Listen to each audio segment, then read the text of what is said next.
Simchat Torah, una mirada directa en las Escrituras. Tal como recordamos, Sukkot es la temporada de nuestra alegría.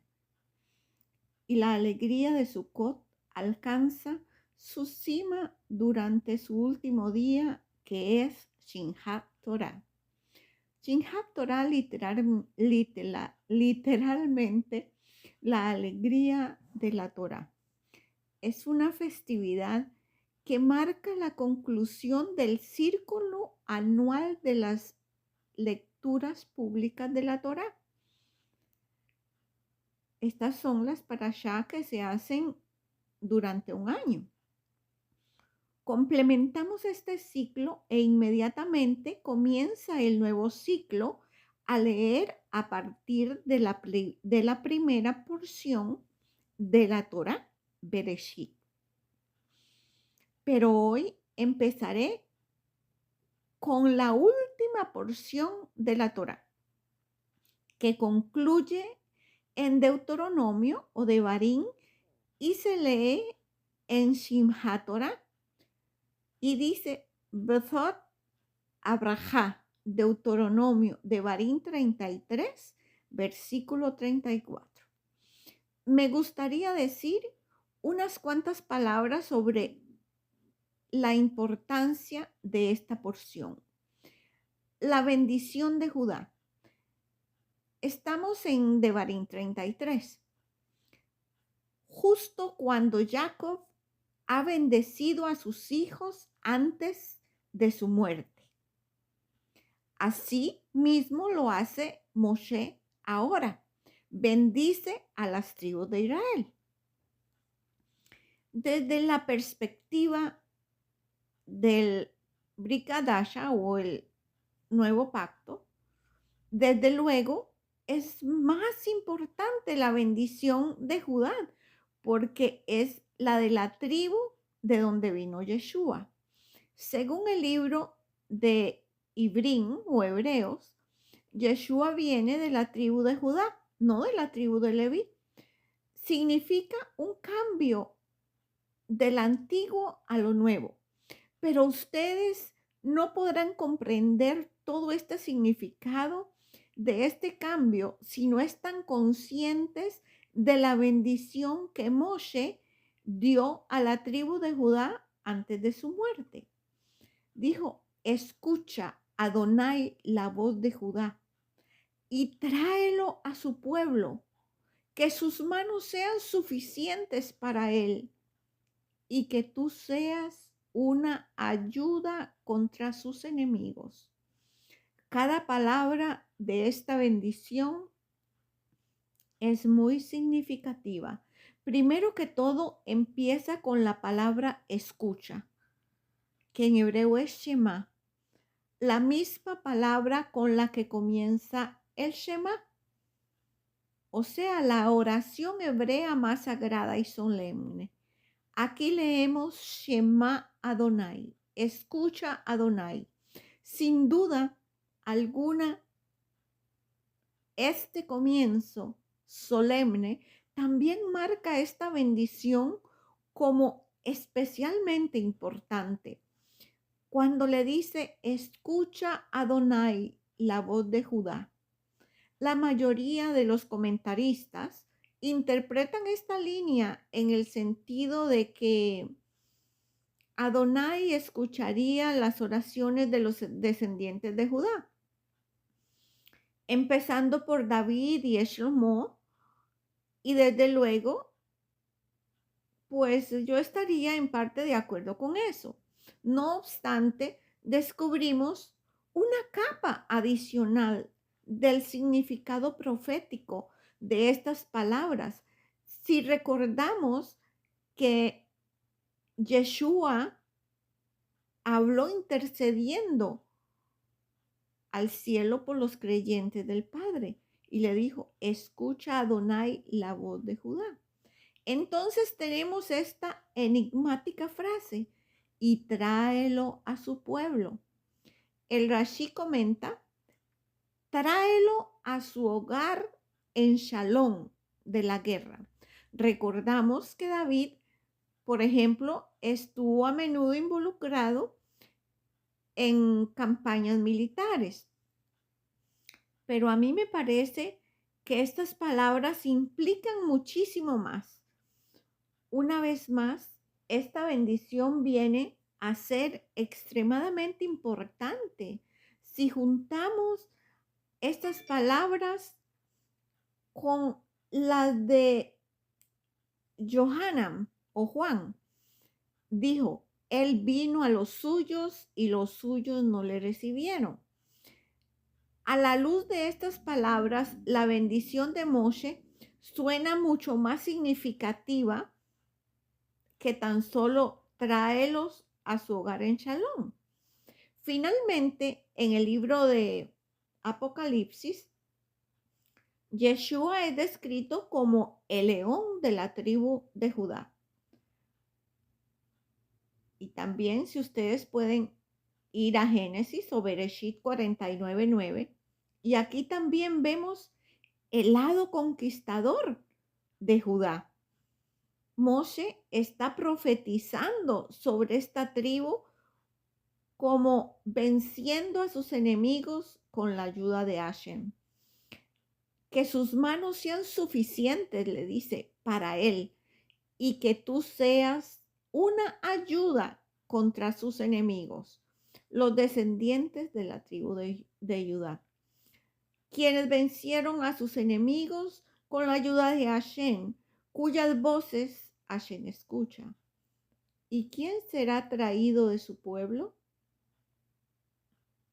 Creo que una vez más tenemos una clara evidencia de que uno realmente necesita conocer el Tanakh, un acrónimo para decir la Torá, Nevim y Ketufim, o sea, instrucciones, profetas y escritos, para comprender así con más amplitud el Abri Adashá, o sea, el Nuevo Testamento. Si no conoces a profundidad el Tanakh, el Viejo Testamento, jamás vas a conocer la profundidad del Nuevo. La bendición de Leví. Asombrosamente, la bendición de Leví también se refleja en los escritos del Nuevo Testamento, aun cuando pocos estudiantes de las Escrituras son conscientes de ello. Recuerden, por supuesto, que mientras se habla de lo que cuesta el discipulado en Lucas 14, Yeshua expresa palabras aparentemente extrañas sobre odiar al padre y a la madre de uno, a la esposa, a los hijos, y se quedan espantados, decir, ¿cómo es esto? Está anulando, ¿qué es lo que hace Yeshua? Porque dice, cualquiera que venga a mí y no odie al padre y a la madre, a la esposa y a los hijos, a los hermanos y a las hermanas, se incluso su propia vida, no puede ser mi discípulo. Pero, número 1, durante siglos estas palabras de Yeshua han sido objeto de distintas interpretaciones. Algunos han ido incluso más lejos, como para ver en ellas la anulación del cuarto mandamiento, que dice, honrarás a tu padre y a tu madre. Pero no es así, porque vamos a ver el punto número 2. Desde luego que Yeshua no podía contradecir la Torá y por lo tanto claramente él no anula el cuarto mandamiento. Aún así, ¿por qué Yeshua mencionó estas palabras? ¿Qué quiso decir? Nosotros no entendemos completamente este dicho de Yeshua, a menos que lo veamos como un eco de la bendición que Moshe le dio a Leví, donde se enfatiza la devoción de Leví a la palabra de Hashem. Moshe dice a Leví: ¿quién dice de su padre y de su madre, yo no los he visto? Ni reconoció a sus hermanos, ni reconoció a sus propios hijos, porque han observado tu palabra y guardado tu pacto. Ahora lo explicamos en el punto 3. Cuando comparamos a Lucas 14:26 con la bendición de Leví, vemos claramente que lo que dice Leví en esta bendición suena más similar al requerimiento de Yeshua. Como Moshe antes que él y como muchos rabinos después de él, Yeshua fue muy consciente del hecho de que la Torá a veces presenta afirmaciones conflictivas y de que estas situaciones deberían ser resueltas solo por subordinación de un mandamiento a otro. De acuerdo con la bendición de Moshe a Leví, significa que el pueblo cuyo amor por la palabra de Hashem sobrepasa incluso el amor por su familia. Eso fue lo que él quiso decir. Y esta clase de discípulos sobre los cuales habla Yeshua en Lucas 14. Entonces, vamos a ver ahora el punto final. Moshe murió. Al final del último capítulo de Devarim o de Deuteronomio, Moshe muere. Entonces, Moshe, el sirviente de Hashem, murió allí en la tierra de Moab, según la palabra de Adonai. Punto 4. Es interesante notar que las palabras traducidas normalmente, según la palabra, se traduce de la palabra hebrea que proviene de palabra, de la boca. Por lo tanto, algunos comentaristas dicen que Moshe murió de un beso divino. Finalmente, abordemos una pregunta muy tradicional, pero aún muy interesante. ¿Quién escribió los versículos finales del libro de Devarim o de Deuteronomio? Si Moshe escribió toda la Torá, entonces, ¿quién escribió su muerte y quién escribió los últimos 8 versículos?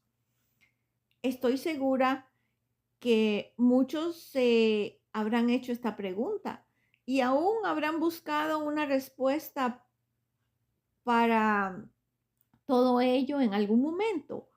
Por lo tanto, presentaré aquí la respuesta que encontramos en la tradición judía y que ustedes no están, pues algunos de ustedes no están muy familiarizados con esto. Desde luego, hay rabinos que dicen que los últimos 8 versículos fueron escritos por Josué, después de la muerte de Moshe. Sin embargo, algunos no están de acuerdo y dicen que la Torá fue escrita completamente por Moshe, pero que a partir de este punto, el santo bendito sea él, o sea, Adonai, le dictó esto a Moshe y Moshe lo escribió con lágrimas. Punto 5. Para su información, algunos comentaristas talmúdicos explican que esto no quiere decir que Moshe estuvo llorando mientras escribía estos versículos.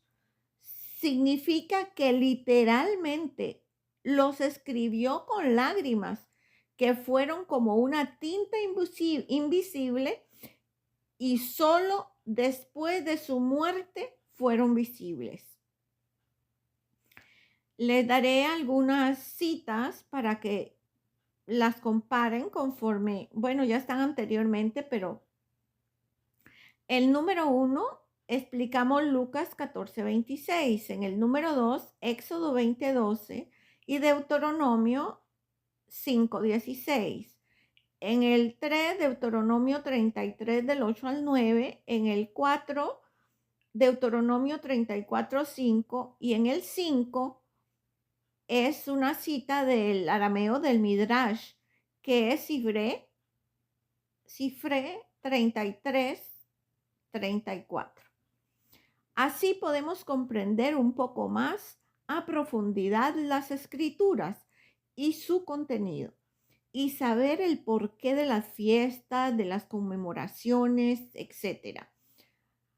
Debemos escudriñar desde el principio, desde Bereshit, para que así podamos entender completamente las escrituras de principio a fin.